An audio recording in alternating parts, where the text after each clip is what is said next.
Hello बच्चों, मैं दीपक सिंह और कक्षा 10 के भौतिक विज्ञान में आज हम लोग पढ़ेंगे अवतल दर्पण के लिए सूत्र। या इस टॉपिक को हम ये भी कह सकते हैं कि अवतल दर्पण की फोकस दूरी f, वस्तु की दूरी u और प्रतिबिंब की दूरी v में संबंध। ठीक है, ध्यान दीजिए, ये आपके सामने एक अवतल दर्पण बना है। अब इस अवतल दर्पण के सामने ये AB कोई वस्तु रखा है।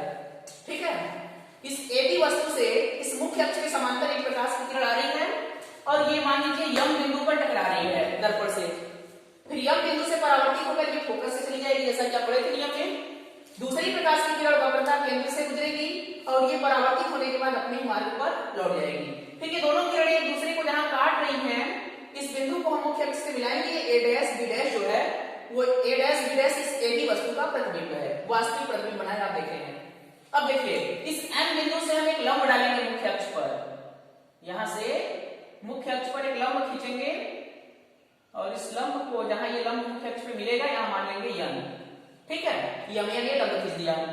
अब देखिए, सबसे पहले हम क्या लेंगे, त्रिभुज ABC। देख रहे हैं आप लोग ये त्रिभुज, उसके बाद त्रिभुज A' B' C, ये छोटा वाला त्रिभुज।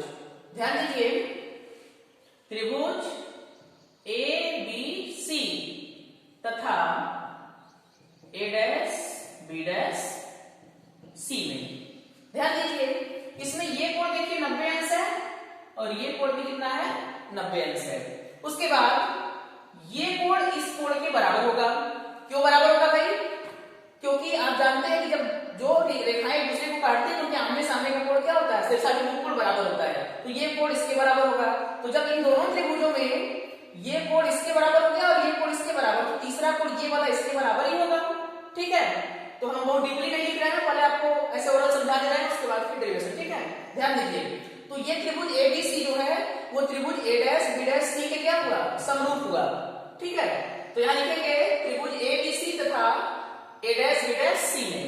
ठीक है, चूंकि ये दोनों त्रिभुज क्या है, समरूप है, तो यहां पर हम क्या लगाएंगे, समरूप त्रिभुज के नियम से। इसमें जो है समरूप त्रिभुज के नियम से। ध्यान दीजिए, यहां पर समरूप त्रिभुज का नियम लगा देंगे। तो पहले इस त्रिभुज का लंब यानी AB बटे इस त्रिभुज का लंब यानी A' B' बराबर इस त्रिभुज का आधार AC बटे इस त्रिभुज का आधार A' C। ठीक है, ये हो गया आपका समीकरण 1।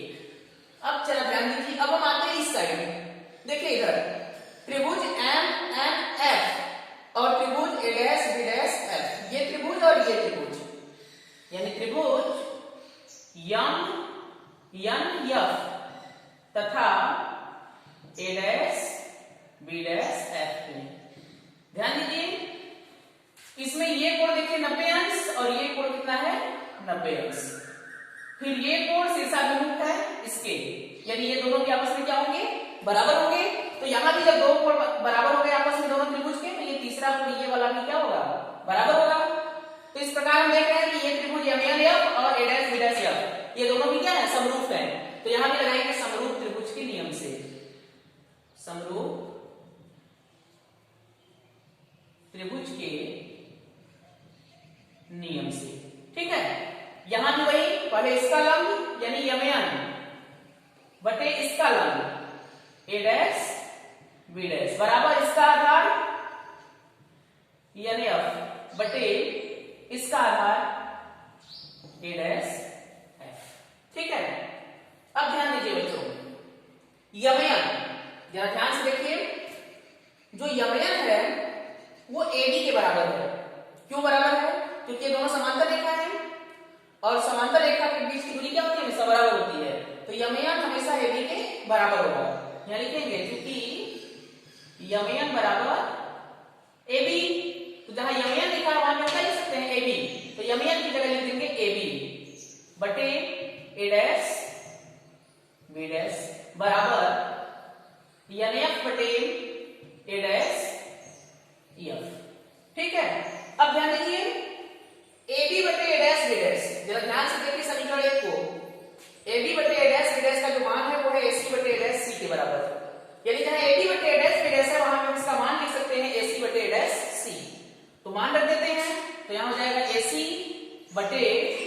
ए डैश सी बराबर NF बटे ए डैश एफ। इतना समझ में आया? अब आगे देखिए, अगर हम मान लें कि ये जो दर्पण है इसका द्वारक बहुत छोटा है, जैसे पिछले वाले माने थे आर और एफ में संबंध जो निकाले थे, तो यदि ये दर्पण का द्वारक बहुत छोटा हो तो जो ये NF है, NF ये n बिंदु लगभग P के पास आएगा, यानी जो NF है ये लगभग PF के बराबर होगा। यहां लिखेंगे यदि दर्पण का द्वारक बहुत छोटा हो तो NF बराबर FP, एकदम बराबर तो नहीं होगा लेकिन लगभग, ठीक है। तो जहां NF लिखा वहां पे हम लिख सकते हैं FP, यहां NF की जगह लिख देंगे FP। ये हो जाएगा AC बटे ए डैश सी बराबर NF की जगह FP बटे ए डैश एफ। अब जरा चित्र में देखिए आप लोग, AC देखिए कहां है, यहां A है यहां C है। अब हम इस AC को कैसे लिख सकते हैं, ध्यान दीजिए। पहले हम यहां से यहां ले लें, AP पूरा दूरी है, फिर AP दूरी लेने के बाद इसमें से इतना घटा दें PC, तो जब AP में से PC घटाएंगे तो बचेगा AC, यानी AC को हम लिख सकते हैं AP माइनस PC बटे ए डैश सी। देखिए ए डैश यहां है, C यहां है, ये है ए डैश सी, तो पहले हम यहां से पूरी दूरी ले लें इतना PC, इसमें से घटा दें ए डैश P इतना, तो बचेगा ए डैश सी, ठीक है।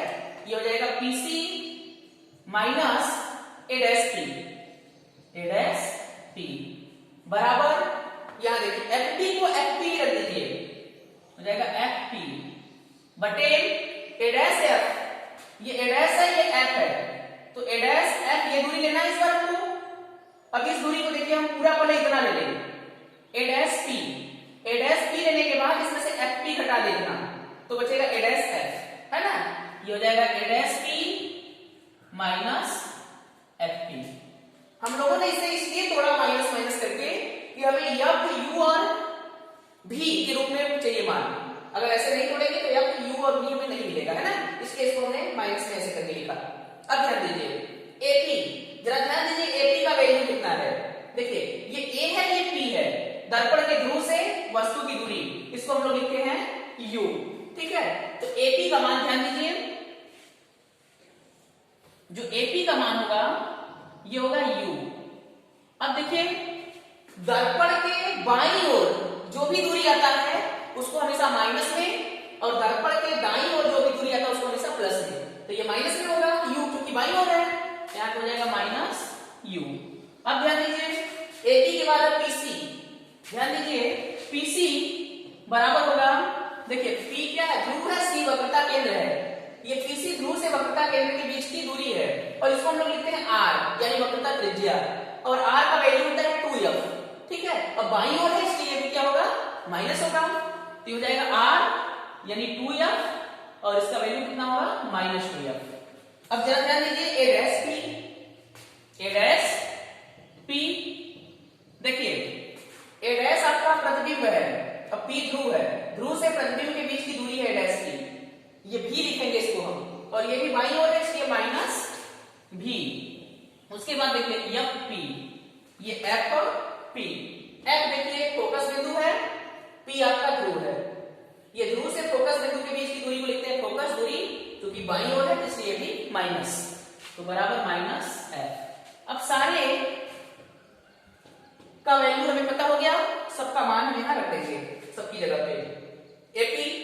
AP का मान कितना है माइनस U, फिर ये माइनस PC का मान कितना है माइनस 2F बटे, फिर PC, फिर माइनस 2F, फिर माइनस ए डैश P का मान कितना है माइनस V बराबर FP का मान कितना है माइनस F बटे ए डैश P का मान कितना है माइनस V, फिर माइनस FP का मान कितना है माइनस F।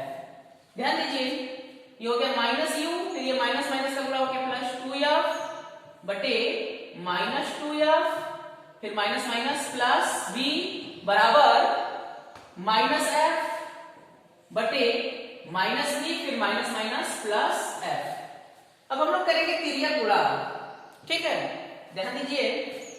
पहले इसका गुणा इधर करते हैं, माइनस v का गुणा जब हम माइनस u में करेंगे तो देखिए माइनस माइनस प्लस u भी, उसके बाद माइनस v का गुणा प्लस 2f में करेंगे तो माइनस 2f v, अब प्लस f का गुणा माइनस u में तो माइनस f u, फिर प्लस f का गुणा प्लस 2f में तो प्लस 2f स्क्वायर, फिर बराबर माइनस f का गुणा माइनस 2f में तो जाएगा माइनस प्लस 2f स्क्वायर, फिर माइनस f का गुणा प्लस v में तो जाएगा minus f v, 2f square से 2f स्क्वायर कट जाएगा और एक fb से एक fb यहाँ कटेगा, इधर बचेगा uv minus fb minus fu बराबर 0।